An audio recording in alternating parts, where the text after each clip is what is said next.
your shoulder makes an appearance in my photo. Dana and Bill, good morning to you once again. You're right, this issue will be front and center when the President arrives here in the press briefing room in the next few minutes. You can imagine quite the crowd in here. A lot of focus, of course, will be the President's comments on his plan and his words to tackle a crime rate here in D.C. that he believes is unacceptable. Murders, carjackings, robberies, we have seen all sorts of crimes in D.C. since the pandemic. While numbers appear to peak in 2023, we have seen a dip, but the President still believes that the crime in the district, the nation's capital, is still unacceptable. What do we expect to hear from the President today? One will be whether or not the National Guard will actually be deployed on the streets of D.C. Fox hearing up to 1,000 National Guard officials, troops will be made available, but whether that number holds or if it's rolled out all at once is yet to be seen.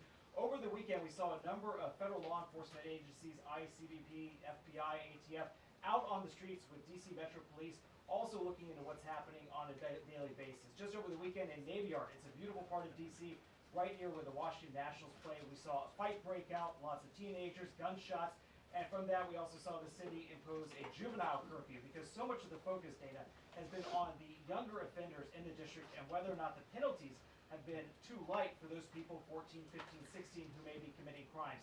I remember we saw a number of carjackings from the last 2 years or so where it was shocking to find out that it would be a 14 or 15-year-old that would rob somebody at gunpoint and, of course, make off with the vehicle as well. We know that the new U.S. Attorney for D.C. has also been urging the City Council to come in and stiffen some of those penalties. But one of the biggest questions also will be about whether or not the President will have such authority to do what he's likely to unveil here. The White House already giving out a fact sheet of what they say is some of the arrests that were made over the weekend with the help of additional federal law enforcement sources. But one of the other questions would be whether or not we see Congress try to rein in some of D.C.'s self-governing authority that dates back several decades. It's something that Republicans up on the Hill have talked about for a long time, but may not have had the votes to do just that. D.C. has a Democratic mayor, Muriel Bowser, who had been critical of Trump in the past, especially after what happened in early of 2021. But since then, they seem to have found somewhat of a working relationship. She was on another network over the weekend in which she said that the President would be in his authority to send the National Guard out to help with D.C. police, to help with law enforcement. But we've also heard from other D.C. officials, including the sole delegate of D.C. up on Capitol Hill, who believes she does not believe the President has such authority. So obviously the focus will be on what the President is able to implement, what kind of time frame he's looking at. The White House putting out this fact sheet, basically comparing the murder rate of D.C. to other world capitals, looking at Colombia, looking at London, and whether or not those numbers would be acceptable. There's been a lot of talk also about crime this year compared to years past. D.C. police, as well as the mayor's office, has been trying to point that crime is still down from what they saw just a few years ago, but crime before the pandemic still a major issue, and I'd like to talk about the incidents over the weekend. It is still everywhere, whether you're even just leaving the White House, going up in the National Mall area, 8th Street corridor. If you've been to D.C., there is a lot of this area that is absolutely still under a concern for D.C. police. There's also been a question about resources, how many officers left the force after the pandemic. Dana, we'll see if the President weighs in on this, as well as his upcoming summit with Russian President Vladimir Putin on Friday. Dana. All right.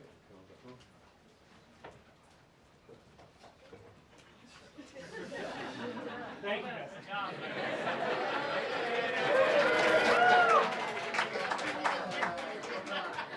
All right, Gabe, no pressure.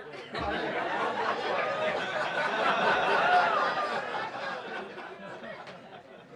Yeah, who's next? Yeah, next. Do it, Gabe. This is what you train for. No, I'll watch it. Says that you go there. I like your guy. Yeah. Thank you.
president, and a lot of questions for him about how this deployment of the National Guard might be undertaken. As you said, the administration already deploying maybe 500 federal officers over the weekend, and just handing out a fact sheet detailing some of the arrests that they have made. But according to DD data, crime in the district has been 56% since this time last year. Now, there are a lot of questions about has the president considered deploying National Guard troops here? Where might they be deployed? The mayor has been brought into these plans according to a source close to her office. So we're waiting to hear right now, in a few moments, what the president plans to do with that fact sheet handed out by the administration thus far. And a post on social media several hours ago, the president saying that DC will be, quote, liberated today. And I was forced on it as not the only topic that we're expecting to hear from the president. Preparations are underway for the high-stakes meeting between President Trump and Russian President Vladimir Putin. Becomes a major unanswered question right now. Will President Zelensky be invited to that summit on Friday in Alaska? And what types of concessions might the Russians be prepared to undertake? The president suggesting that Ukraine might have to cede some territory. Of course, that is something that the Ukrainians have long said that they would not be willing to do. So that, along with many other questions on the war and jobs, and also reaction to the judge's ruling yesterday.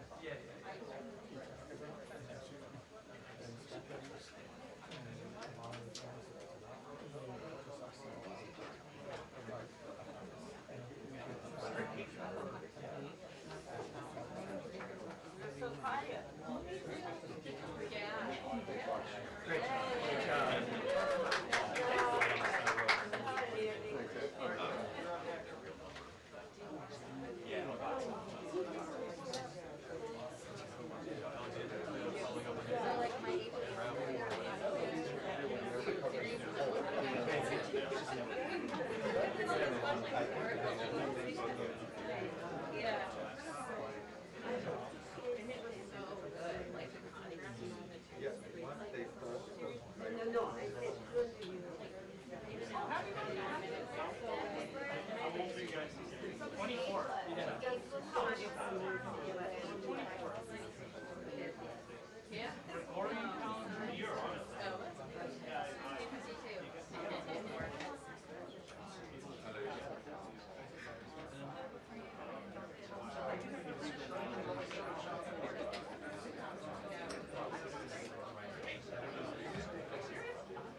Brian.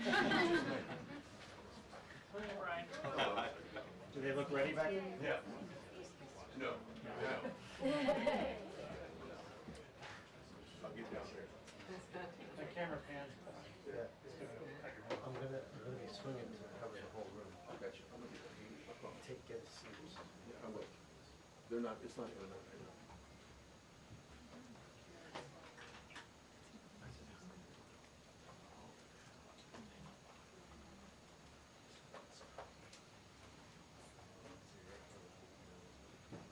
I will get out of the way, I promise you. My big head's not gonna block any camera.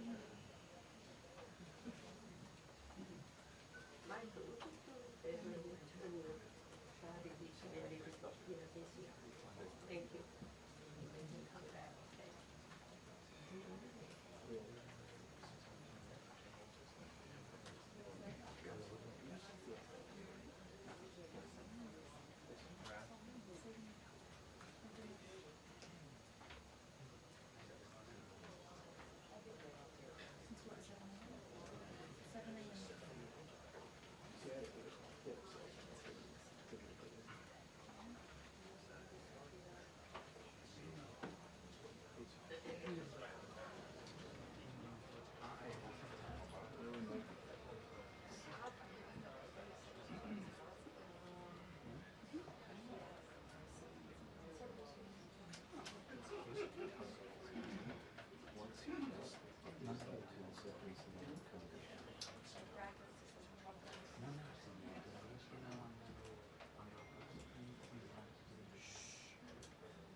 What time?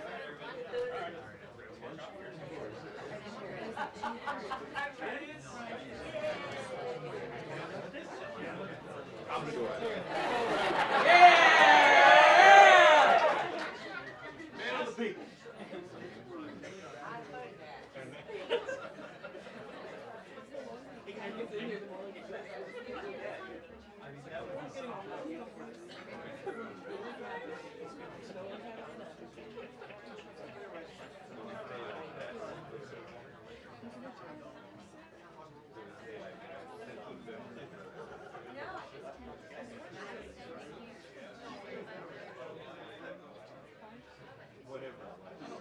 Sound right.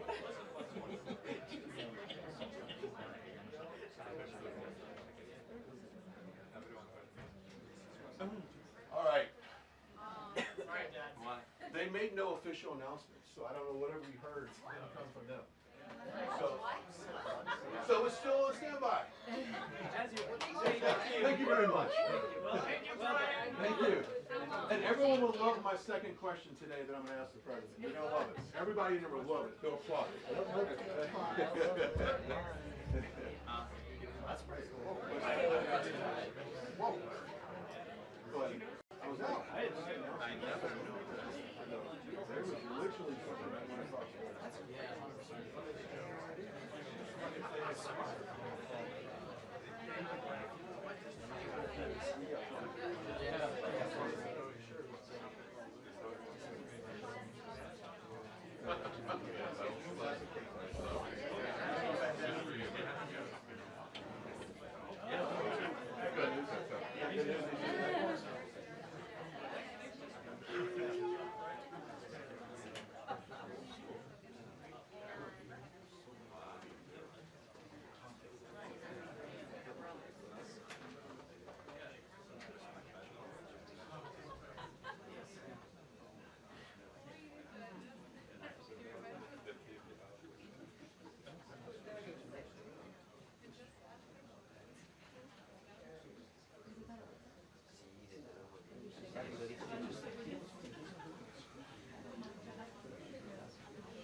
Vale, perfecto, pues lo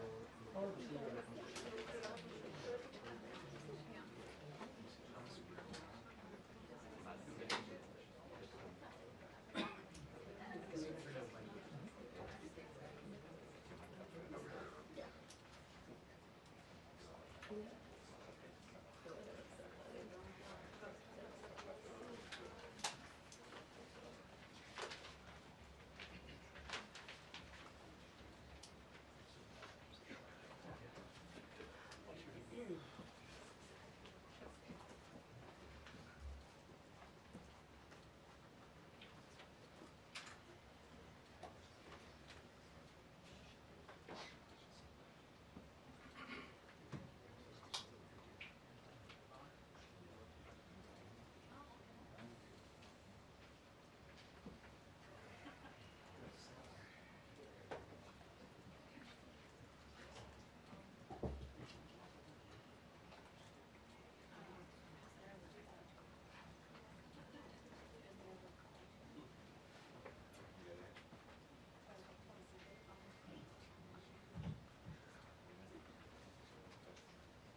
I'm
off camera. Can you hear me? Yeah,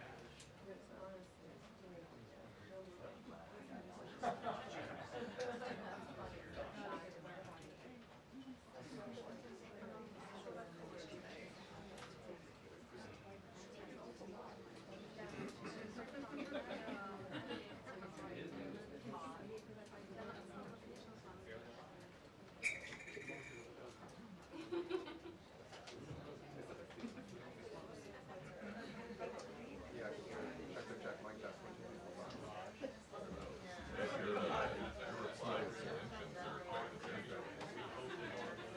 All kinds of personalities down there.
Until the briefing. 2 minutes.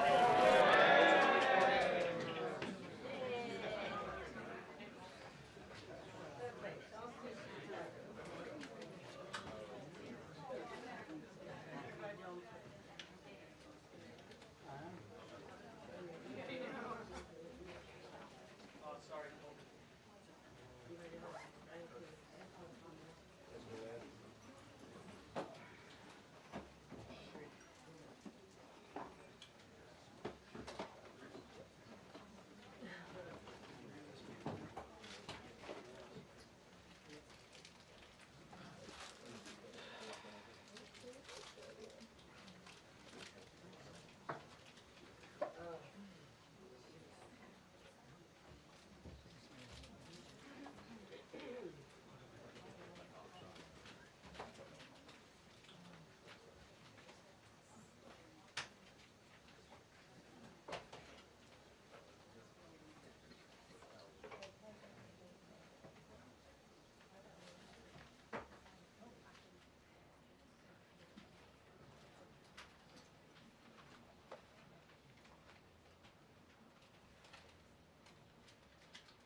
Wow.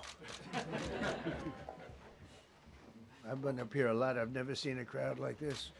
I think we need a ballroom, and that's happening. It's going to be a beautiful ballroom. This is really a lot of people, most I've ever seen in this room. And we're here for a very serious purpose, very serious purpose. Something's out of control, but we're going to put it in control very quickly like we did on the southern border.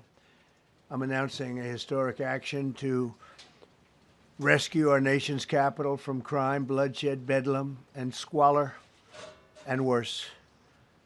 This is Liberation Day in D.C., and we're going to take our capital back. We're taking it back.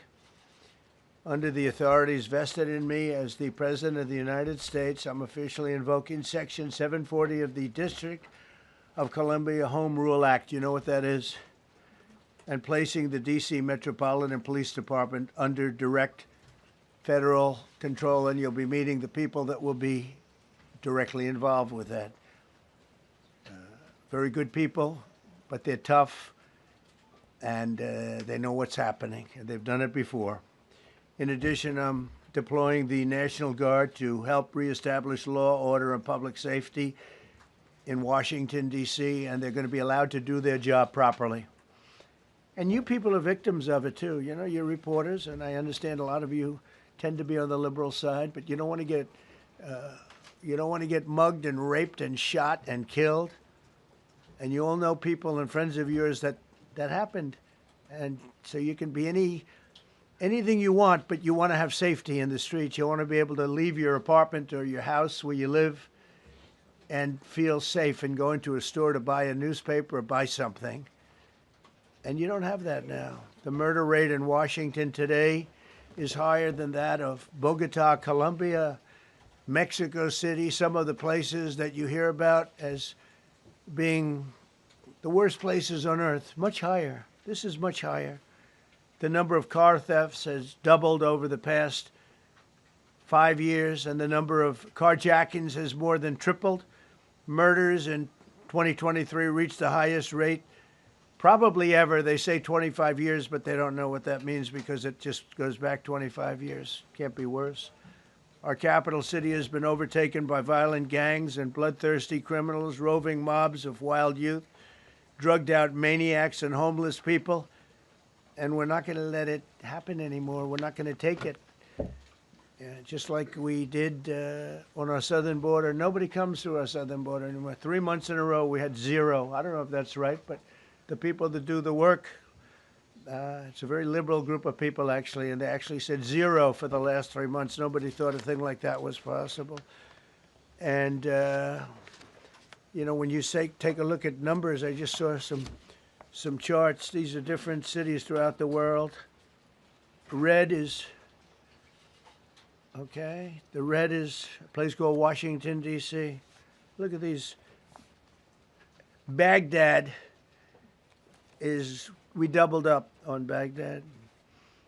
Panama City, Brasilia, San Jose, Costa Rica, Bogota, Colombia, heavy drugs. Mexico City, I mentioned, Lima, Peru, all double and triple what they are. So do you want to live in places like that? I don't think so. I don't think so. And I think the people in this room, if you wrote correctly, you'd see, look at the kind of numbers we have. D.C., 41 per 100,000, number one that we can find anywhere in the world. Other cities are pretty bad, but they're not as bad as that. Is that where you want to live? The reporters of the world? Juvenile offenders and crimes against persons, as they say. It's getting worse. Not getting better, it's getting worse. And we had a recent indication. There was a story about a man who was just left. He quit because he was asked to do phony numbers on crime. And we're going to look into that. I think Pam is going to be looking into that. But he was asked by the city, I guess, that we don't want to show the real numbers. Let me do numbers so it looks like it's going down. Not going down. And under Biden, it was a disaster. And nobody did anything about it. We're going to do things about it like you wouldn't believe. Every American has a constitutional right to be able to access and petition their government in safety, and countless federal officials and employees likewise have the right to carry out their jobs in peace without being shot. As you know, I lost a very good person a while ago, was shot waiting for his wife. He was in the car. They robbed his car. They shot him. They killed him like it was nothing to it. She was walking to the car. It's a horror show. This issue directly impacts the functioning of the federal government and is a threat to America, really. It's a threat to our country. We have other cities also that are bad, very bad. You look at Chicago, how bad it is. You look at Los Angeles, how bad it is. We have other cities that are very bad. New York has a problem. And then you have, of course, Baltimore and Oakland. We don't even mention that anymore. They're so far gone. We're not going to let it happen. We're not going to lose our cities over this. And this will go further. We're starting very strongly with D.C., and we're going to clean it up real quick. very quickly, as they say. Days ago, a former member of the Doge staff was savagely beaten by a band of roving thugs after defending a young woman from an attempted carjacking. He was left dripping in blood. He thought he was dead, with a broken nose and concussion. Can't believe that he's alive. He can't believe it. In June, a 21-year-old congressional intern was tragically killed after being hit by a stray bullet in a drive-by shooting. A former Trump administration official named Mike Gill, fantastic person, was murdered last year in cold blood in a carjacking blocks away from the White House. We all knew him. Great person. Waiting for his wife as she was walking to the car.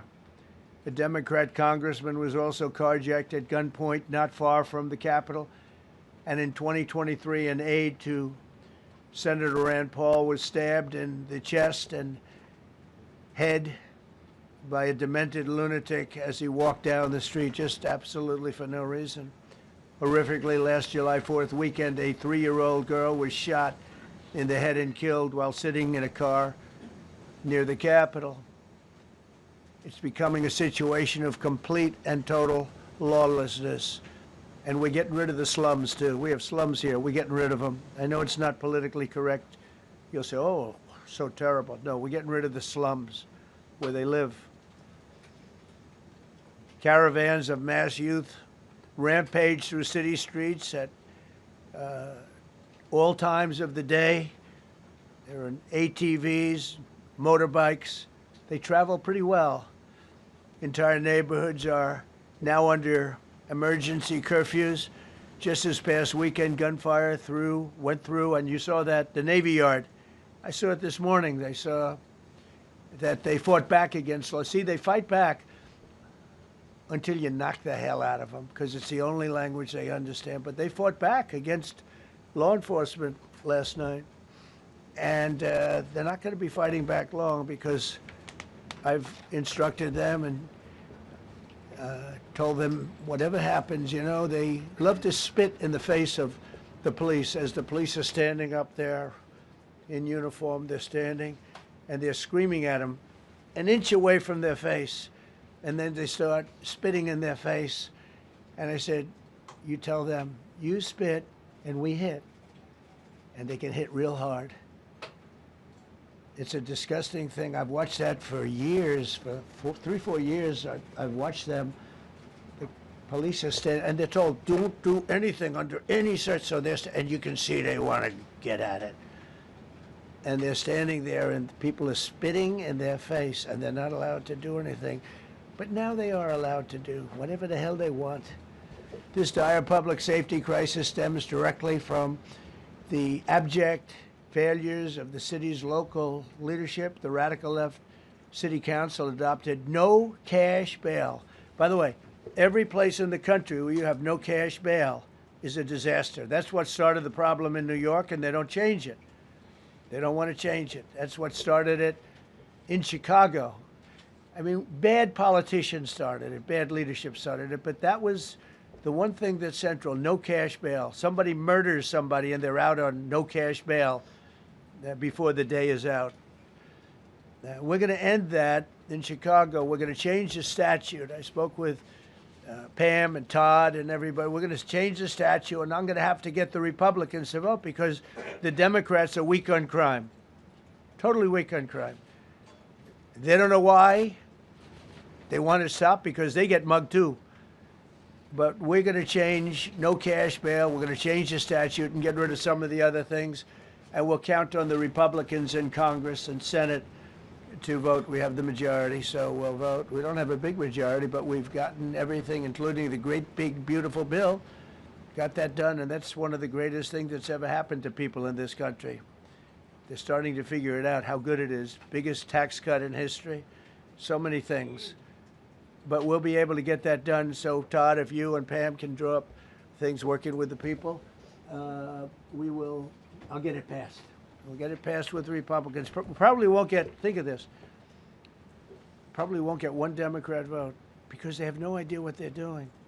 That's why they want men playing in women's sports. That's why they want transgender for everybody transgender.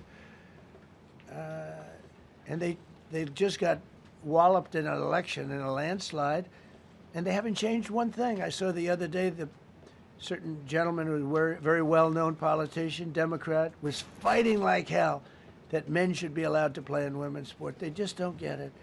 They said it's an 80-20 issue, and I think it's a 97-3 issue. And I don't know who the three are. I've never heard anybody nobody's ever come up to me, sir, you have to let men play in women's sports. You have to do it, sir. Nobody's ever approached me. I don't know where this issue even comes from. Never seen anything like it.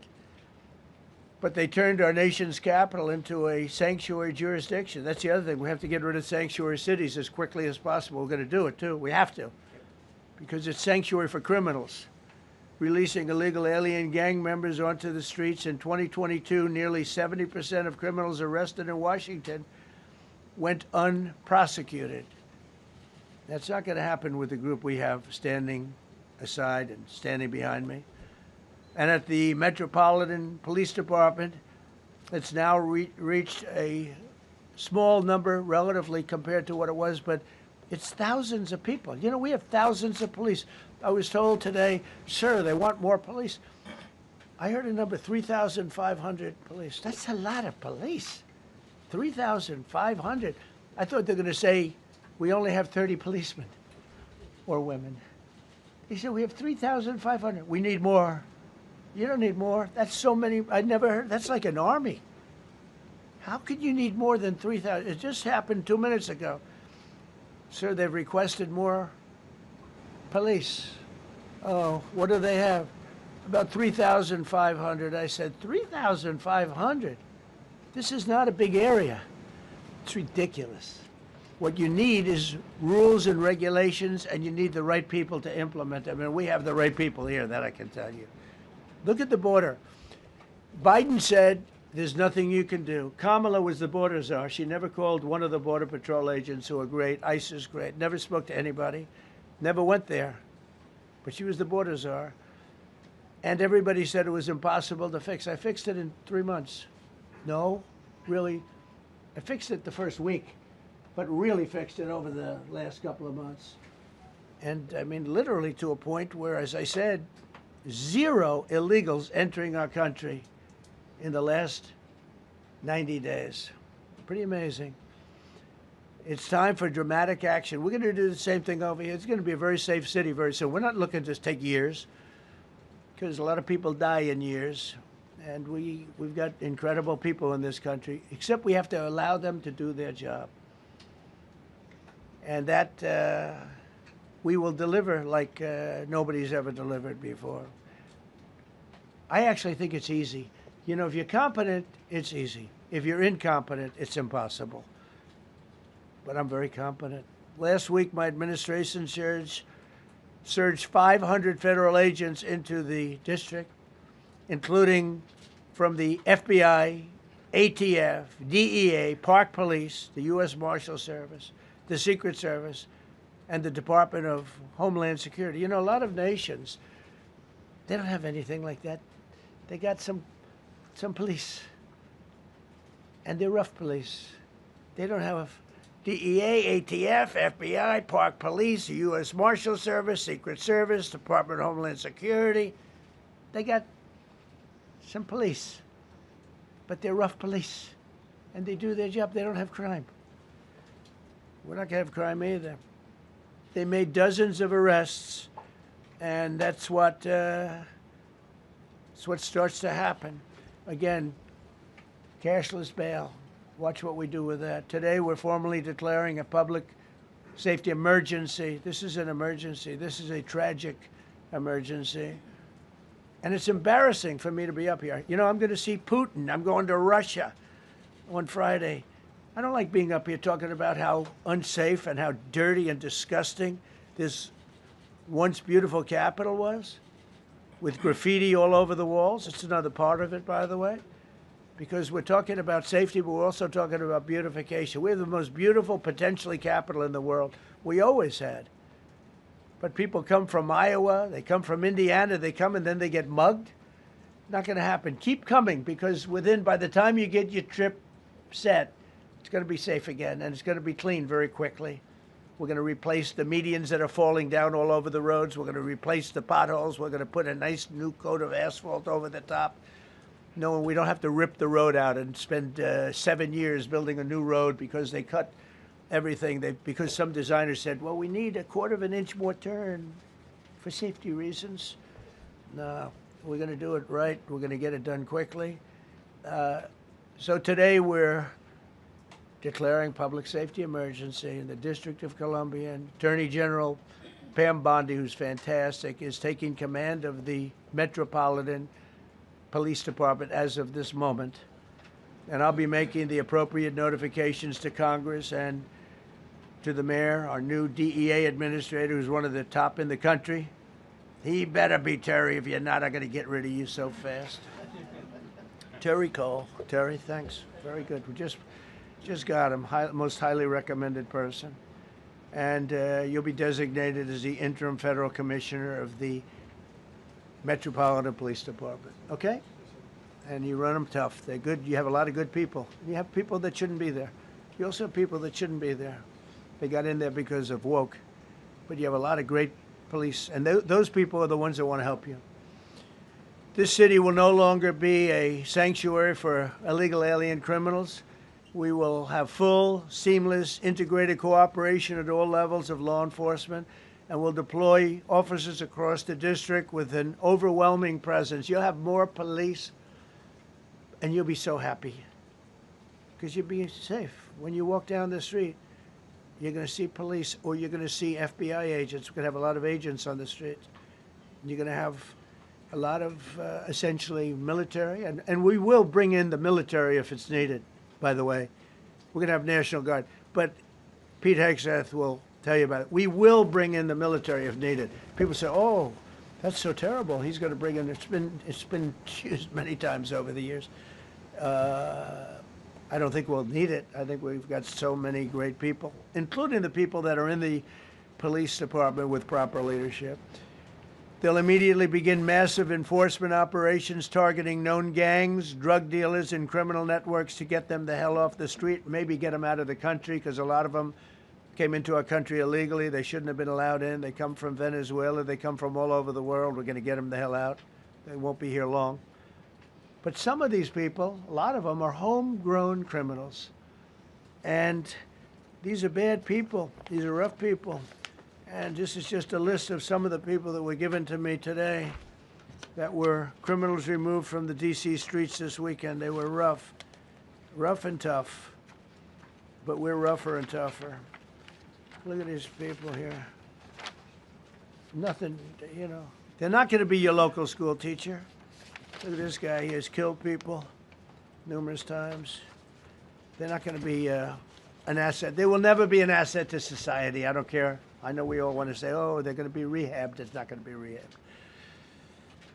I'm going to ask Doug Burgum to come up and say a couple of words because he's in charge, as you know. He's Interior, but he's in charge of the U.S. Park Police. And I've heard so many great things about the Park Police. They're proud of it. They've been there for a long time.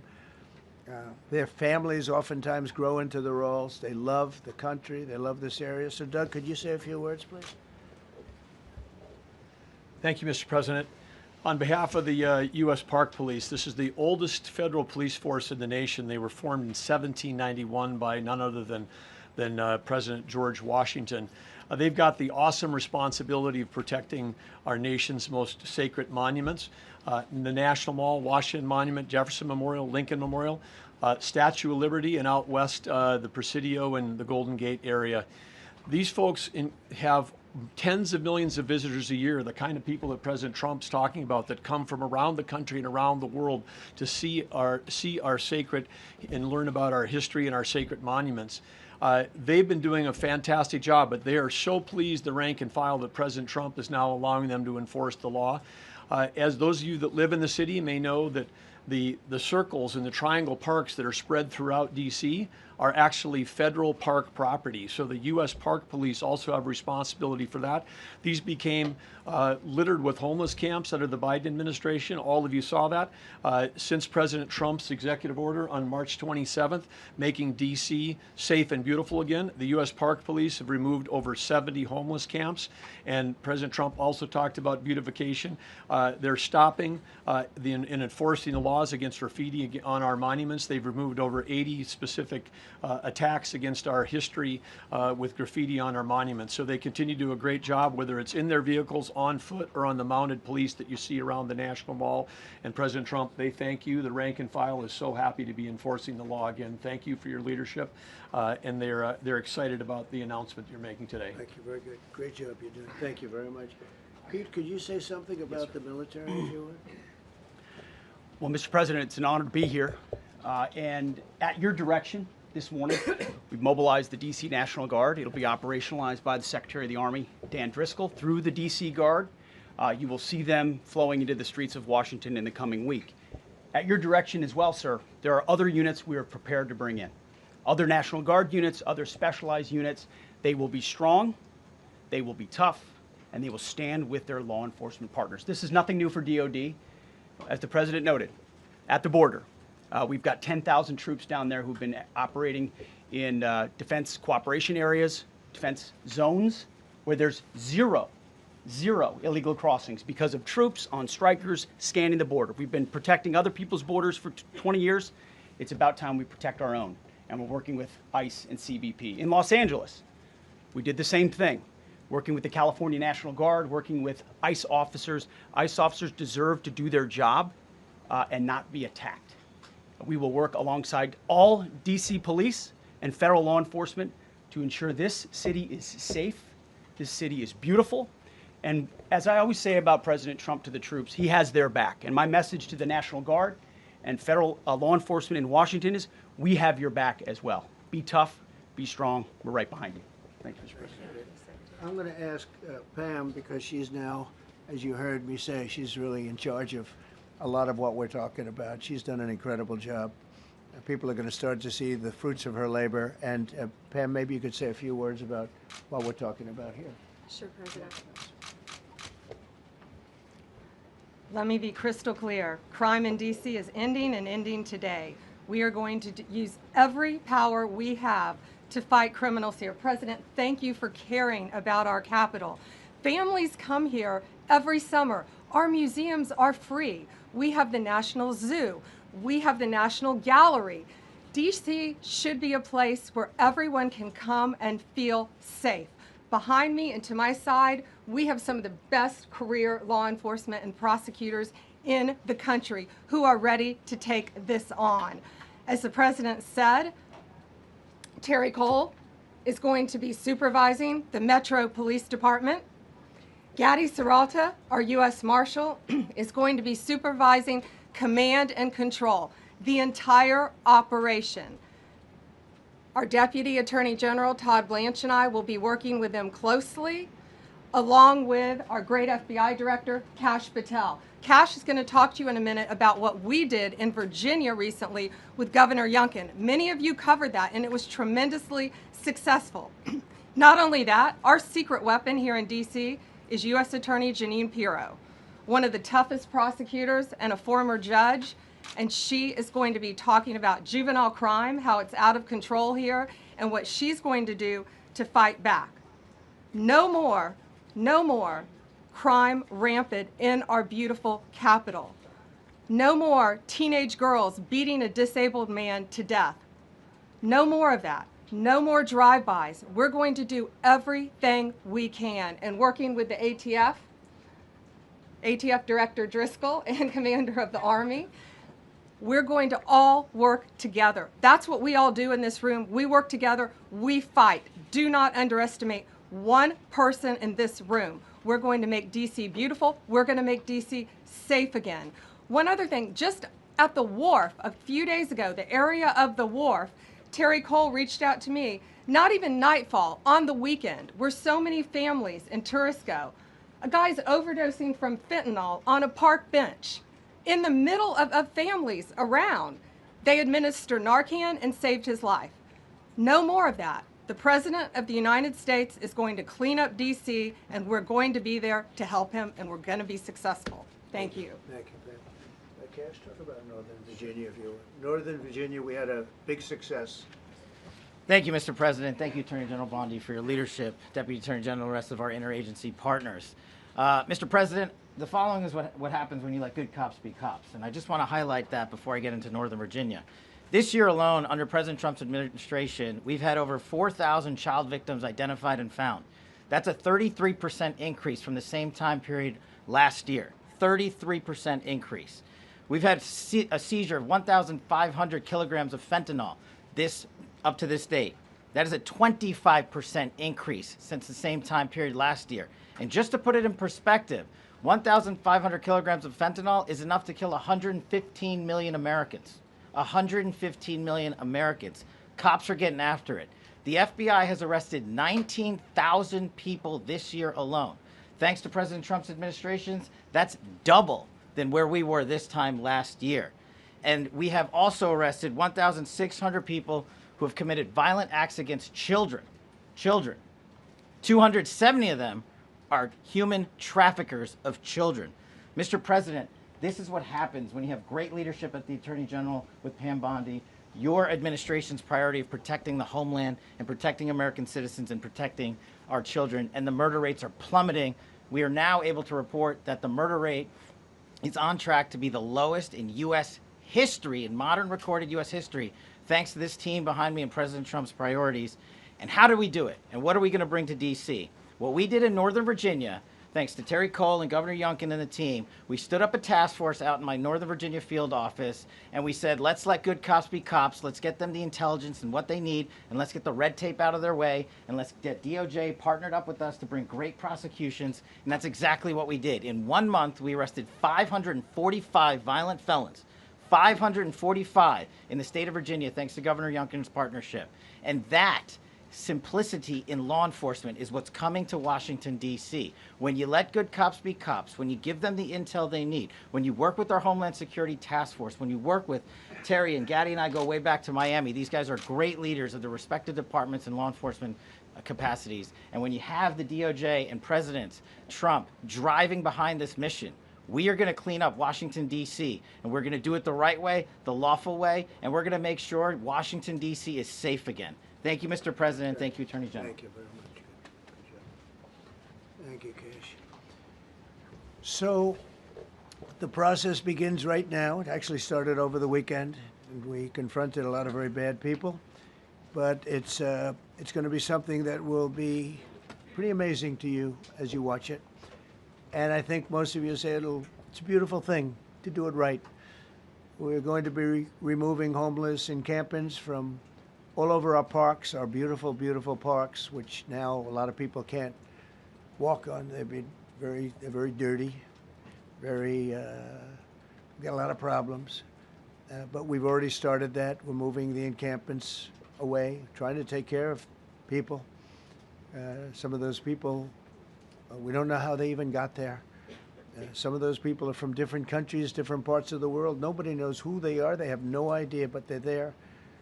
We're getting rid of the people from underpasses and public spaces from all over the city. There are many places that they can go, and we're going to help them as much as you can help. But they'll not be allowed to turn our capital into a wasteland for the world to see. The Metropolitan Police Department and the federal authorities will be supported in the effort, a really big effort, the 800 D.C. National Guardsmen that we'll put on, and much more if necessary, much more. You remember I said, I offered 10,000 once. Remember I said to a certain person, a person who I thought always was highly overrated, not very competent, but I said, if you need them, we'll give you 10,000 of the military or the National Guard. They turned me down. But if necessary, we're going to move service members directly to joining the Guardsmen, and that'll take place very rapidly, and that'll be done in conjunction with Pam and with Pete and everybody else. Washington, D.C. should be one of the safest, cleanest, and most beautiful cities anywhere in the world. And we're going to make it that. We're going to make it safe. We're going to make it smart. We're going to make it beautiful, so beautiful. Some of the buildings, we're going to add to it. You see what we've done at the White House. White House is a whole different building. I do that in my part-time because it's a natural instinct as a real estate person. I was very good at that, and I was very good at fixing things up. I like fixing things up. You see what's happening. The marble floors are being reinstalled, renovated, fixed. The whole place is becoming very beautiful. We're going to be adding a magnificent ballroom, most beautiful ballroom, I think, anywhere. We need it. I would have certainly loved to have had it today. I think we would have filled it up. A lot of you are standing outside, can't get in this room. I have never seen the room like this, which tells me that you want to talk about, I mean, this was a D.C. news conference. It tells me that you want to talk about crime in D.C. and beautification of D.C., but I'm going to put that, that's easy. And I think, frankly, fixing the crime with the pros, fixing the crime is easy, too. A person who I've known for a long time, and she's been incredible. She was a fantastic, one of the best ever district attorneys in New York. She was in Westchester, and she became a judge, very successful judge. And then she went into show business because she was such a good DA and such a good judge, tough judge, but fair, always fair. Nobody ever complained about that, but she was tough. And because of that and her reputation, she went into showbiz. So a lot of people don't, you know, they think of Janine as showbiz. Actually, showbiz was not her thing. It was, and she did great. She was on, along with a couple of other of my friends, on the #1 show. And she did great, but this is what she loves doing. This is really her baby. What she's going to do is going to be incredible. And I'd like to speak for just a few seconds on what she has in mind, what she wants to do. We're going to be appointing some judges. You know, we have some open spots, and we're going to take people, because the judges are letting killers out. They just say, go, that's okay, don't worry about it. So we're putting some, Pam recommended, Todd recommended, some judges that are great. Janine recommended. Janine's given me 3 great candidates already. We have about 10 open spots, and we could probably create some more. We need them. Janine, would you say a few words, please? Thank you very much, Mr. President, and thank you, Madam Attorney General, and to all my partners here. We all want the same thing. We all want a safe city. We want a safe capital. We want to be able to bring our families here. We want to be able to come and enjoy the history that makes this place great. And unfortunately, we are not in that position right now. And Mr. President, I want to thank you for taking the step that we need right now to make criminals understand that they are not going to get away with it anymore. And I'm not going to stand here and go over and over the cases. But what I can tell you is this. I see too much violent crime being committed by young punks who think that they can get together in gangs and crews and beat the hell out of you or anyone else. They don't care where they are. They can be in DuPont Circle, but they know that we can't touch them. Why? Because the laws are weak. I can't touch you if you're 14, 15, 16, 17 years old and you have a gun. I convict someone of shooting another person with an illegal gun on a public bus in the chest, intent to kill. I convict him. And you know what the judge gives him? Probation. Says you should go to college. We need to go after the DC Council and their absurd laws. We need to get rid of this concept of, no cash bail. We need to recognize that the people who matter are the law-abiding citizens. And it starts today. But it's not going to end today, because the president is going to do everything we need to do to make sure that these emboldened criminals understand we see you, we're watching you, and we're going to change the law to catch you. And my final note is this. These kids understand that the jurisdiction is through the State Attorney General, Brian Schwab. I did a poster of the young man from Doge who was beaten bloody with a severe concussion, a broken nose. And then I did a poster of what happens to those kids, because I can't arrest them, I can't prosecute them. They go to family court and they get to do yoga and arts and crafts. Enough. It changes today. Thank you, Mr. President. Thank you, Jim. You're welcome. Great job. Thank you. If I could, I just signed some executive orders. I'd like to have Will please come up and we'll let the people know what we signed. Do you want to put them down? Yes, sir. Go ahead. A short while ago in the Oval Office, President Trump signed 2 crucial executive actions to deal with the emergency crime conditions we currently face in the District of Columbia. The first of these was an executive order, as President Trump said before, invoking his powers under Section 40 of the Home Rule Act to take federal control of the D.C. Metropolitan Police Department. Along with that executive order, President Trump signed the statutorily required notification letters to Mayor Bowser and to the relevant House and Senate committee leaders. The second major executive action that President Trump signed was a presidential memorandum directing the Secretary of Defense to utilize the National Guard to address the conditions we see on our streets here in D.C. It also authorized the Secretary of Defense to work with state governors to utilize their National Guard units if necessary as well. These are bold, decisive steps intended to combat the out-of-control crime conditions we've seen on D.C.'s streets for far too long, and I, for one, am deeply proud to be part of an administration that's finally coming to terms with these issues, sir. Thank you very much. Sir. Thank you. So, just to conclude, Washington, D.C. should be one of the safest, cleanest, most beautiful places anywhere in the world. It was years ago. We had one problem that was a pretty big problem. The radical left got out of control and they started trying to rip down statues. And I said, let's go pass a law real fast. We're going to do it real fast, but we were blocked by the Democrats who do not want safety. Nobody gets it. I don't get it. They don't get it because they can't get votes. I don't know how they can win an election with this, but they don't want safety. And I found an old statute, very old, early 1900s, that said if you so much as touch or even think about destroying a statue or a monument in Washington, D.C., you go to jail for 10 years with no probation, no anything. In other words, slightly different than we have today. Today we have cashless bail. There you get jailed 10 years. No curtailed sentence, 10 years. And we took it out. Nobody used it. It was never used because, you know, it's harsh. And you remember they started to rip down the statue of Abraham Lincoln. I said, that's a tough one to rip down.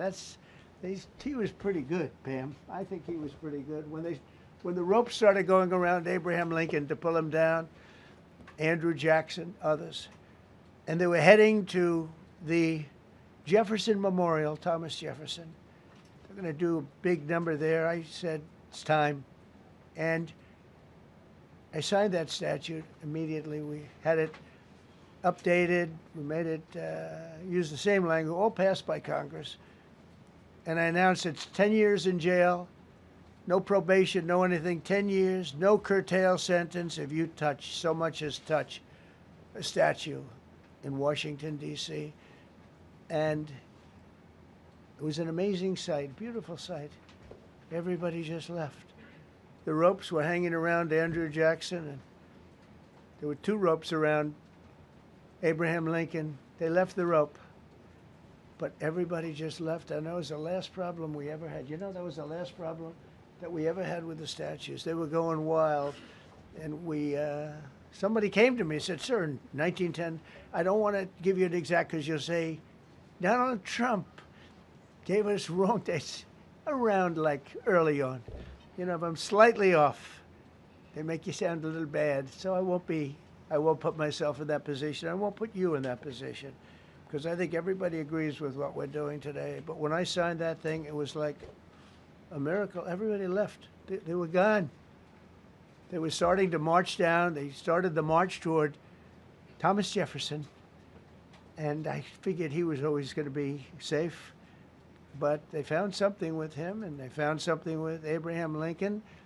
And even in the name George Washington in California, numerous places changed the name of George Washington High School and various other places. They took George Washington's name. This was a sick, woke culture that I think we've largely ended. And a lot of those people that were woke are now turning out to be the opposite. I won't go so far as to say MAGA. It's a very special category.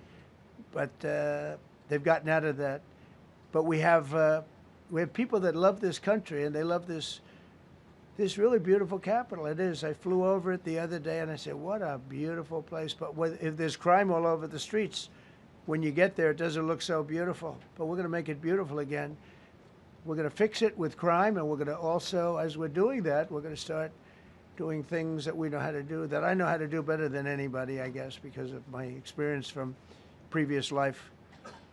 But not only are we stopping the crime, we're going to clean up the trash and the graffiti and the grime and the dirt and the broken marble panels and all of the things they've done to hurt this city. And we're going to restore the city back to the gleaming capital that everybody wants it to be. It's going to be something very special. All of these people are really tough. Could I shake your hand, Gaddy, please? You're going to be so important here. You're going to be that guy. I hope I don't have to fire him in 2 weeks because he's too soft.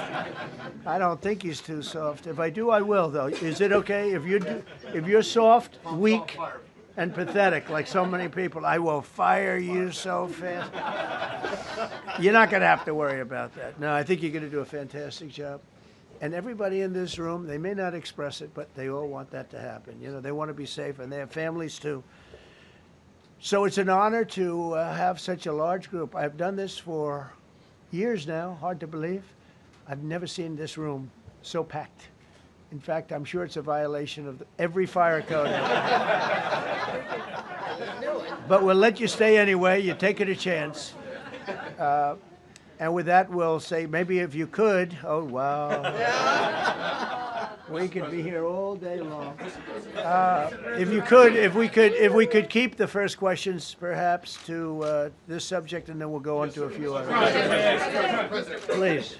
Mr. President, thank you so much. Can you talk about how personal of an issue this is? We talked about flying over the Washington Monument and seeing the pride of what D.C. is, and do you believe that the status of the city, the cleanliness, the way that crime is low, is a direct reflection on how the country is run? Yeah, I do. I think the Capitol, look, everyone comes here. They're all coming. All the leaders, they're all wanting to come. And I say it, I've said it again, but I'm really just quoting other leaders from NATO, from the Middle East, King of Saudi Arabia, Qatar, UAE. I was over there. We brought back $5.1 trillion of investment into our country. But a month and a half ago, I was at NATO. We had a great thing. They agreed to put up 5% instead of 2%. 2% they didn't pay, 5% is already paid. We had a great meeting, and they all said the same thing. They said our country was dead. They thought our country was gone. 1 year ago, they said your country was dead. And now you have the hottest country anywhere in the world. We do. We have the hottest country in the world right now. The tariffs have helped. It's given us not only the money, it's billions, trillions of dollars of money, but it gives us great power over enemies. We solved 5 wars with Pakistan and India. We just solved one. Azerbaijan and, as you know, and Armenia. A war was raging for 37 years. And the 2 leaders got up and they said, we never thought this would be solved. Russia tried to solve it. They all tried to solve it. It was a very tough situation, but we got it done and got it done. And I said to the 2 men, I said, are you guys friends? And they had a hard time. You know, they've been killing each other for 37 years, right? One was there 5 years, one was there for 22 years. He said, my whole life I've been fighting this war, and you got it solved. But we did many of those. We did in the Congo and Rwanda. That's been going on for 30 years. 8 to 9 million people killed that they know of, but it was raging, and we got that solved. We got a lot of them done. It's a great honor. But you want to have, when they come, the leaders come to our country to sign documents that the war is over or whatever, or for other reasons. They come for trade. And you want them to come through so beautifully. You ride down those roads, everything should be perfect. You shouldn't have medians falling down into the roadway. Median, you know, the metal things that are always, somebody had a great lobbyist, because I've never seen them look good. I've been looking at those things with the little, right? They're always broken and bad, but here they're really bad. And we're going to either put new or fix it. And it's not expensive. It's not really expensive. And we're going to fix our roads a little bit. We're going to clean up our sidewalks. You have countries where every Saturday, the people go out and they wash their sidewalks in front of their stores or their houses. They scrub their sidewalks. So we aren't quite at that level yet, I don't think. Gaddy, we're not quite there yet, but maybe we will. They go out and they scrub. I think it's so beautiful to hear that and to see those stories. But we're going to make it clean. But just to finish with your question, it's a very, very strong reflection of our country. And when they see a bad city, you know, my father always used to tell me, I had a wonderful father, very smart, and he used to say, son, when you walk into a restaurant and you see a dirty front door, don't go in, because if the front door is dirty, the kitchen's dirty also. Same thing with the Capitol. If our Capitol's dirty, our whole country is dirty, and they don't respect us. So it's a very good question, actually. Mr. President, I'm Brian. Yeah, sorry. Question for you on the specific issue. Do you expect more cities to follow DC's path if this goes through? So the idea is that Chicago, LA, San Francisco, would they expect similar action to what we've seen in DC? And the other question, sir, there's reporting that the administration is going to reclassify marijuana. Would that send mixed messages that if marijuana is okay, some drugs are okay, but we're trying to clean up crime? How do they go hand in hand? We're only looking at that. That's early, but you know, somebody reported it, which is fine. We're looking at it. Some people like it, some people hate it.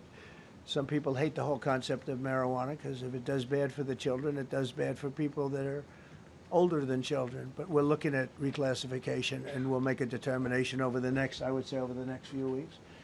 And that determination hopefully will be the right one. It's a very complicated subject, you know, the subject of marijuana. I've heard great things having to do with medical, and I've had bad things having to do with just about everything else. But medical and, you know, for pain and various things, I've heard some pretty good things, but for other things, I've heard some pretty bad things.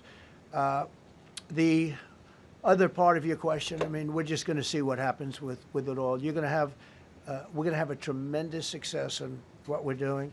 Other cities are hopefully watching this. They're all watching, just like everyone's watching here. They're all watching, and maybe they'll clean up, and maybe they'll do this and get rid of the cashless bail thing and all of the things that caused the problem. I mean, if you go back, this whole thing with cashless bail is a disaster. So many problems came that we never had before. So they're watching us today, and if they don't learn their lesson, if they haven't studied us properly, because we're going to be very successful. I have zero doubt about that. It's going to be. It's a question of will it be really fast, like the border. You know, everyone said, they used to say, Biden used to say, I need legislation. I didn't get any legislation. I called up our people, and we did a great job. Tom Homan was great. As you know, our secretary did a great job. They did a great job. There's no games. They didn't play games. And we're going to have the same thing here. But then I'm going to look at New York in a little while. Let's do this. Let's do this together. Let's see. It's going to go pretty quickly. And if we need to, we're going to do the same thing in Chicago, which is a disaster. We have a mayor there who's totally incompetent. He's an incompetent man. And we have an incompetent governor there. Pritzker's an incompetent. His family threw him out of the business, and he ran for governor. And now I understand he wants to be president. But I noticed he lost a little weight, so maybe he has a chance. You know, you never know what happens. But Pritzker's a gross incompetent guy, thrown out of the family business. But when I look at Chicago and I look at L.A., if we didn't go to L.A. 3 months ago, L.A. would be burning like the part that didn't burn.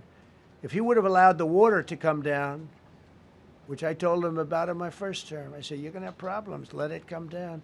We actually sent in our military to have the water come down into L.A. They still didn't want it to come down after the fires. But that was it. We have it coming down. But hopefully L.A. is watching. That mayor also. The city's burning. They lost like 25,000 homes. I went there the day after the fire. You were there. And I saw people standing in front of a burned down home. It was, their homes were incinerated. They weren't like, even the steel was literally, it was all warped and literally disintegrated because of the winds and the flame and the whole thing, like a blowtorch. They were standing on this beautiful day, maybe a couple of days after. We gave it a little time because what they had suffered. Almost 25,000 homes. And you see what's happening now. They didn't give their permits. I went to a town hall meeting. I said, we're going to get you the federal permits, which are much harder. Almost immediately, Lee Zeldin is a star. He did an incredible job. They have all their federal permits. They don't have their city permits. And the mayor said to me, we think we could have them in 2 years. I was walking down the street, and I met with firemen and police. And I was saying hello to many people that were standing in front of their homes with yellow tape. You can't go in. You can't go onto the lot. And those people wanted to start rebuilding their homes then and there. And the mayor said, we should be able to get them the permits within 2 years. I said, that's a shame. 2 years? Are you kidding? I'm going to get them the federal permit like almost immediately. 2 years.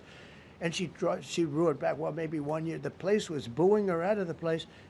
They don't have their permits to build their homes. And now they're talking about putting, this is among the most beautiful areas was in the country. Now they're talking about putting low-income housing there. Can you believe this? I love low-income housing. I made money with low-income housing. I built low-income housing. I know more about low-income housing and luxury housing. I know about everything real estate. They want to replace some of those homes with low-income housing. They haven't gotten their permits yet. We've gotten all the federal permits, which are much tougher to get, and it was done almost immediately through Lee Zeldin and Federal Environmental. And I watched the other day, those people are angry. And now, you know, they had tremendous, they loved that area. They loved the whole big area, different places, but they loved it. It was all luxury stuff and beautiful stuff, and some wasn't that luxury, but the level of love for that neighborhood, their neighborhoods, was incredible. And you know what? I watched people on television, they want to go, they want to leave. They've lost their spirit, they've lost their heart, because the mayor's incompetent. And Gavin Newsom is incompetent. Got a good line of bullshit, but that's about it. He's incompetent. And you have Los Angeles is, you know, it's amazing. You know, I called, the first thing I did, I got the Olympics to go there. I was the one that got it. And by a rare thing that happened, I'll be the president. I was very upset because I got the Olympics there, and I said, I won't be president when it comes. But bad things happened, and illegal things happened, really illegal things happened. Now it turns out one good thing was I'm going to be the president for the Olympics for 2050, for 250, which is going to be fantastic, and also for the World Cup. So we have a lot of good things, and I hope 250 is going to be, the 250th anniversary is going to be the best. But when I looked at those people, and I saw last night on television that they still don't have their permits, it's a disgrace what's happened in Los Angeles. Yeah, thank you. The China tariff deadline is tonight. Do you plan to extend that? We'll see what happens. China's been, we've been dealing very nicely with China, as you probably have heard. They have tremendous tariffs that they're paying to the United States of America. And we'll see what happens. They've been dealing quite nicely. The relationship is very good with President Xi and myself. President, you mentioned your upcoming meeting with President Putin. Can you tell us what you hope to get out of that and whether you'll consider inviting President Zelensky to join? So you have to understand, this is a war that should have never happened. This is a war that wouldn't have happened if I were president. It would have never happened. It was the apple of his eye. I got along very well with President Putin. But if you look, under President Bush, they took a lot of territory. Under President Obama, they took a lot of territory. Under Biden, they essentially took the whole thing. You know, it's just a question of time. Under Trump, you know what they took? Nothing, nothing. I was the one that said, you can't build your pipeline. That was half built. I came in, I stopped the pipeline. It's called Nord Stream 2. Nobody knows that, you know. Nobody ever heard of Nord Stream 2. You might have not even heard it. Biggest pipeline in the world. I stopped it. I was not a friend of Russia, but I got along well with Putin. It's always good to get along with other countries if possible, but that doesn't mean you roll over like Biden did. Biden came in and he immediately approved the pipeline. I couldn't believe it. Then they say Trump wasn't tough on Russia. I wasn't tough. I was the toughest. Putin said, if you're not tough, I would hate like hell to see you. I stopped The biggest economic development job, the biggest job that Russia had ever built, I stopped it. It was dead. And this low IQ president came in and he let them build a pipeline and supply oil and gas all over Europe, you know. So this is really a feel-out meeting a little bit. And President Putin invited me to get involved. He wants to get involved. I believe he wants to get it over with. Now, I've said that a few times, and I've been disappointed because I'd have like a great call with him, and then missiles would be lobbed into Kiev or some other place, and you'd have 60 people laying on a road dying. I said, that's cold, that's cold. But it's a violent war. 5,000 to 7,000 people a week are dying. And you know, there's nobody from here. They're all Russian and Ukrainian people, and some people from the cities, much smaller number, but still, those missiles do damage and they kill a lot of people, but mostly soldiers. And they're young soldiers, although in the case of Ukraine, they're getting much older. They're drafting 60-year-olds now. It's a terrible thing to witness, and I think I have an obligation. Look, this is Joe Biden's war. This is not my war. I made a deal with NATO a month ago. You covered it very accurately, actually. We don't pay anything anymore. You know, we're not paying anything. They are buying things from us, and NATO is paying us. I got it raised from 2% of GDP to 5%. And they're paying us for everything that we send. We're not paying. But Biden approved $350 billion. Europe has spent $100 billion. The money that's been spent and the death is incredible. It's the worst thing that's happened, by far the worst that's happened since World War II. So I'm going in to speak to Vladimir Putin. And I'm going to be telling him, you got to end this war. You got to end it. And he wasn't going to mess with me. This war would have never happened. You know, we had a discussion about it one time, and we never had that discussion again. Would have never happened. And when the election was rigged, and then Biden took office, which was barely took office, the auto pen took office, bad things started happening. Bad things, stupid things were said. And it ended up in a war. And you know, and I don't believe this will happen anymore because I have that pretty well covered. This could end up in a third world war. This could have been a third world war. I don't think that's going to happen now. But I thought it was very respectful that the president of Russia is coming to our country as opposed to us going to his country or even a third-party place. But I think we'll have constructive conversations. Then after that meeting, immediately, maybe as I'm flying out, maybe as I'm leaving the room, I'll be calling the European leaders who I get along with very well. And, you know, I have a great relationship, I think, with all of them. And I get along with Zelensky, but, you know, I disagree with what he's done. Very, very severely disagree. This is a war that should have never happened, wouldn't have happened. But I'll be speaking to Zelensky. The next meeting will be with Zelensky and Putin, or Zelensky and Putin and me. I'll be there if they need. But I want to have a meeting set up between the two leaders. I was a little bothered by the fact that Zelensky was saying, well, I have to get constitutional approval. I mean, he's got approval to go into war and kill everybody, but he needs approval to do a land swap because there'll be some land swapping going on. I know that through Russia and through conversations with everybody to the good, for the good of Ukraine. Good stuff, not bad stuff. Also, some bad stuff for both. So there's good and there's bad. But it's very complex because you have lines that are very uneven.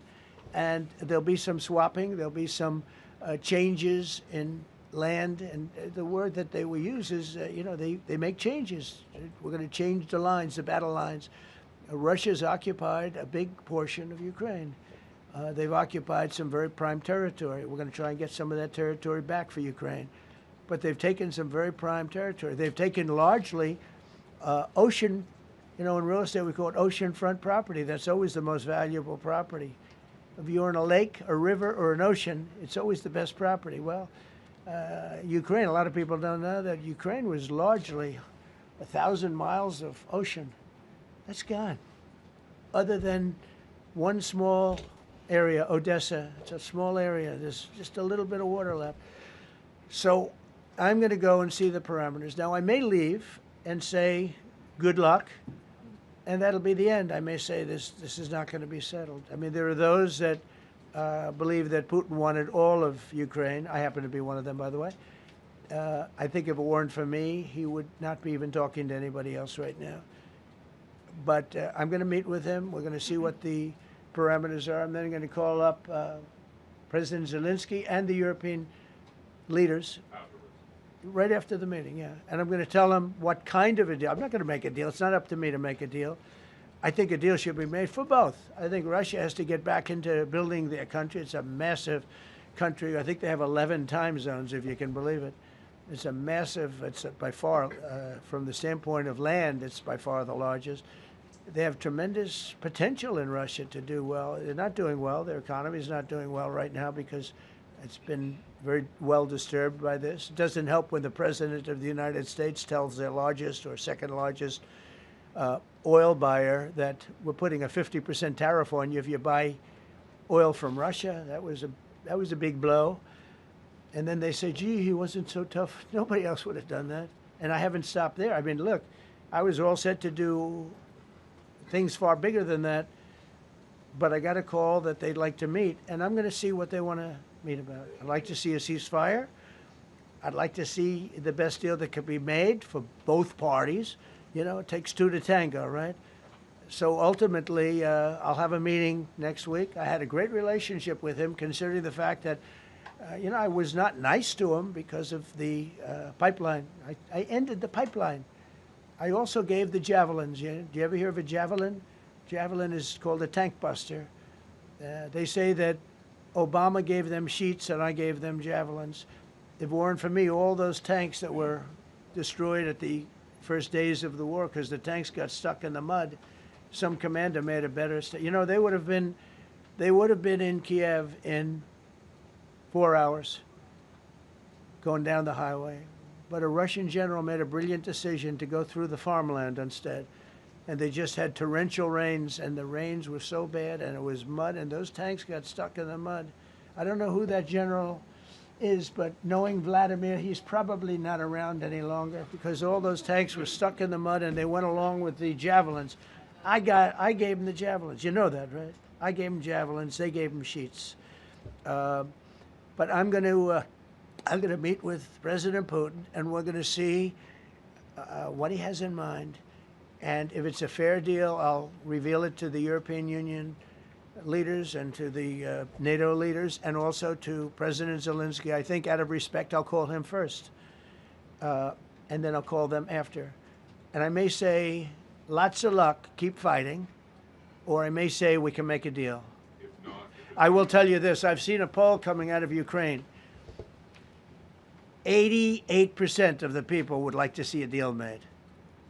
And if you go back 3 years, everybody was gung-ho for war. You know, everybody's gung-ho for war until you have it. It's an amazing thing. I had it with a couple of countries where I couldn't get a deal done with one particular country. And I just couldn't. The guy's great. He's a friend of mine. Great. Good leader. Tough as hell. I couldn't get the deal done. And then he went into war for a short period of time. You know where I'm talking about. First term. And it was nasty. Guys being killed all over the place. And he went through 1 week of war, and I was able to get the deal done. He said, this is nasty. Yes, please. Yeah, just to follow up on what you were saying there. First of all, Volodymyr Zelensky is not invited on Friday? He wasn't a part of it. I would say he could go, but he's gone to a lot of meetings. You know, he's been there for 3.5 years. Nothing happened. And what is the definition? I mean, do you want somebody that's been doing this for 3.5 years? What's the definition of a good deal? I'll tell you after I hear what the deal is. Because there could be many definitions. You know, you're talking about a very large and complex situation. Now, I tell you, the war that I just settled with Azerbaijan and with, as you know, and Armenia was almost as complex as this one, having to do with routes, trade. Meeting on Friday with Vladimir Putin. Well, we're going to have a meeting with Vladimir Putin, and at the end of that meeting, probably in the first 2 minutes, I'll know exactly whether or not a deal can be made. How will you know that? Because that's what I do. I make deals. Yeah, please, go ahead. Yeah, thank you, Mr. President. I'm going to ask you two questions, one about China, one about Russia, if I could. On China, your administration agreed to send the most advanced or advanced NVIDIA and AMD chips. No, obsolete, no. Obsolete chip. Well, and then 15% of the profits You mean the come 20s? No, this is an old chip that China already has. And I deal with Jensen, who's a great guy, and NVIDIA. The chip that we're talking about, the H20, it's an old chip.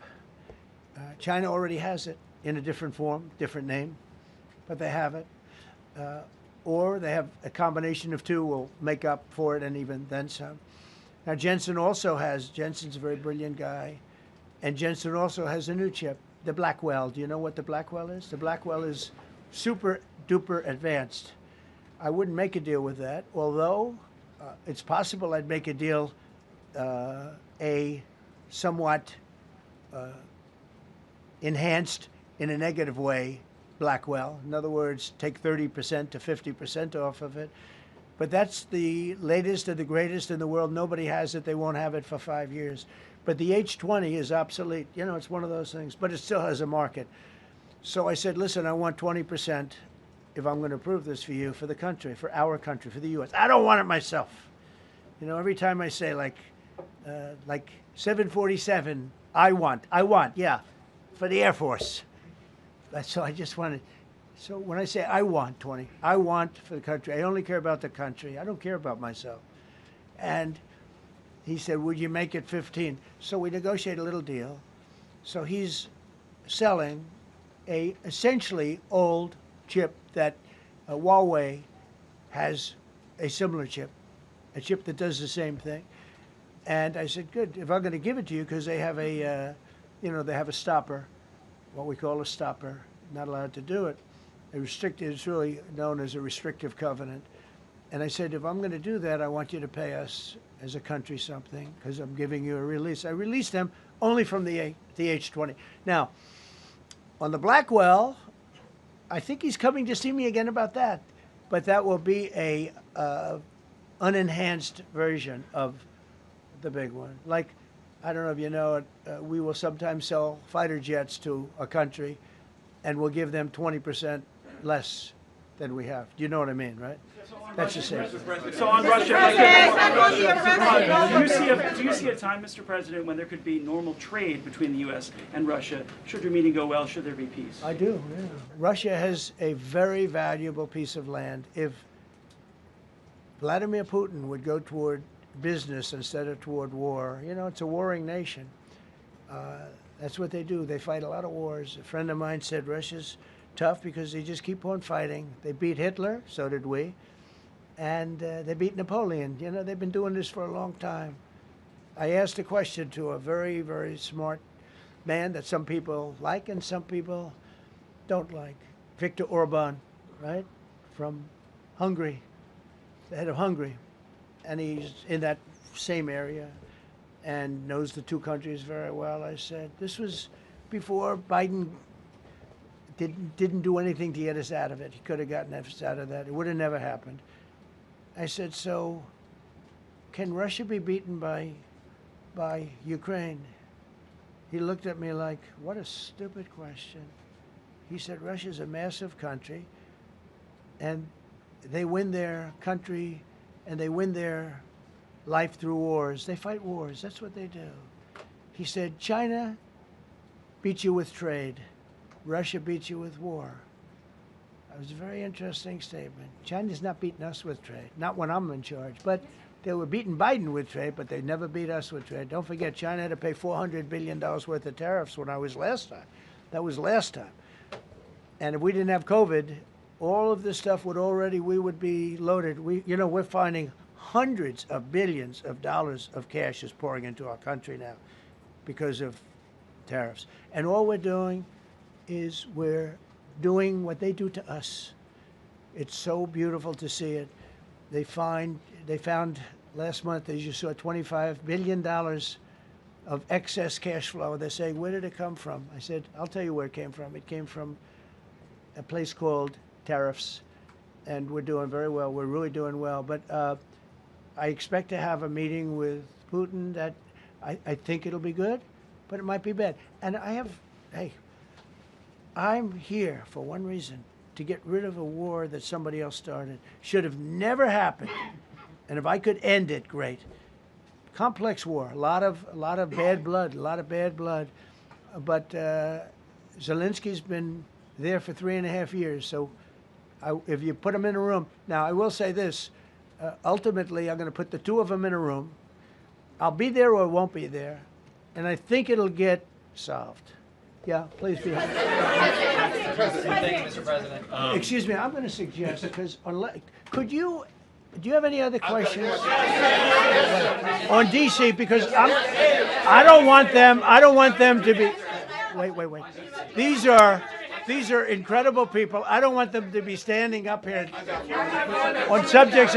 Does anybody have a question of them? And then you guys can leave. Okay, a question, Brian, go ahead. Thank you, Mr. President. All right.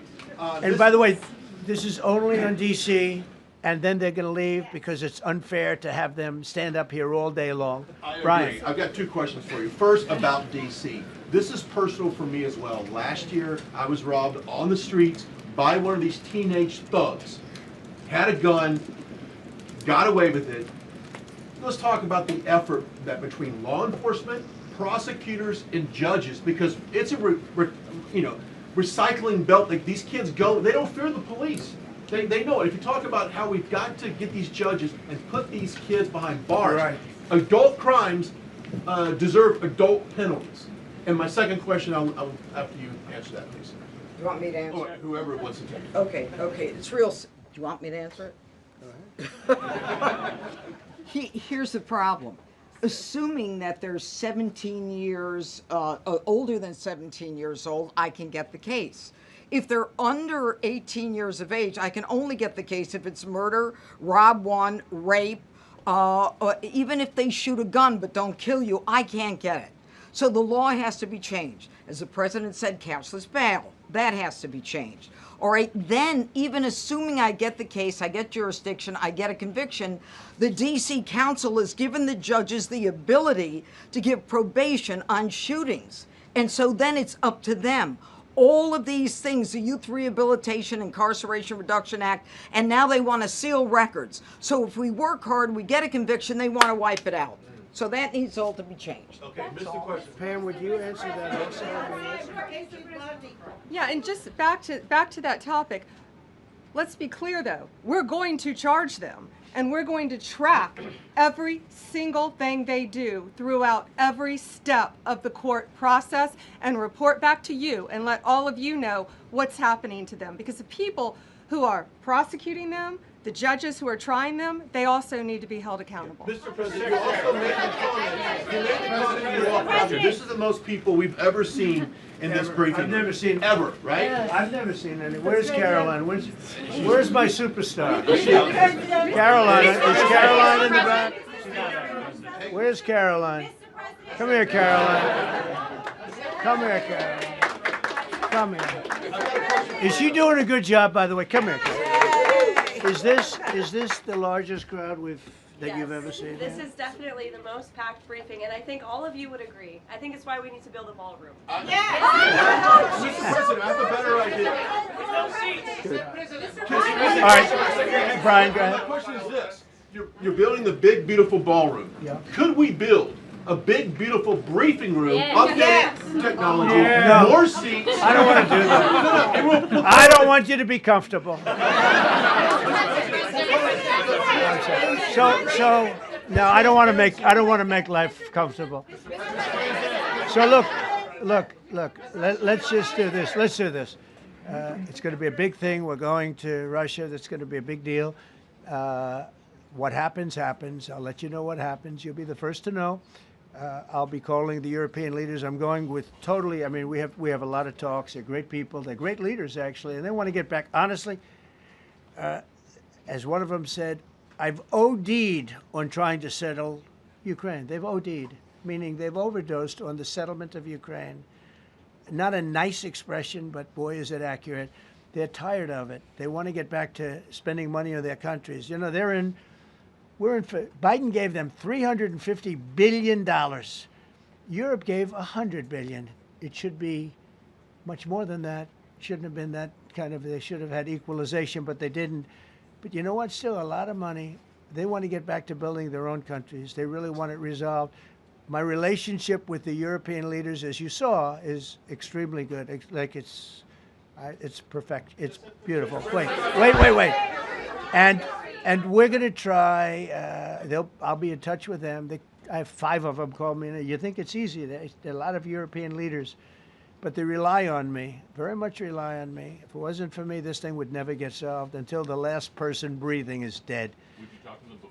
Mr. President. Yeah, I did. I'm talking to them right now. So I'm talking to the European leaders.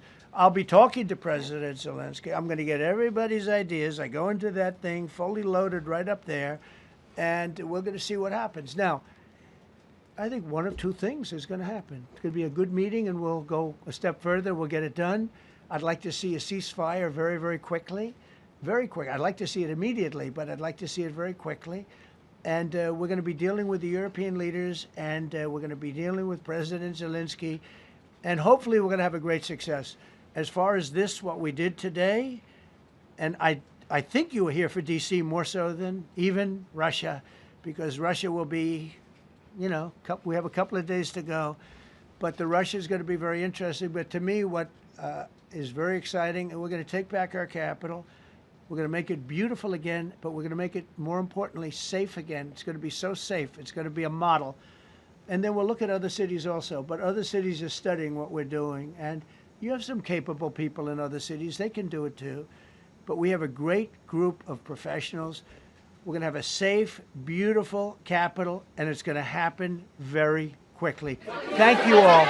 Thank you all very much.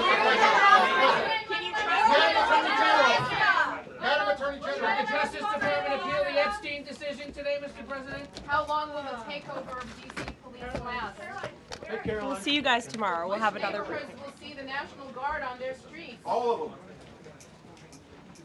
Will we get more prisons out of this, sir?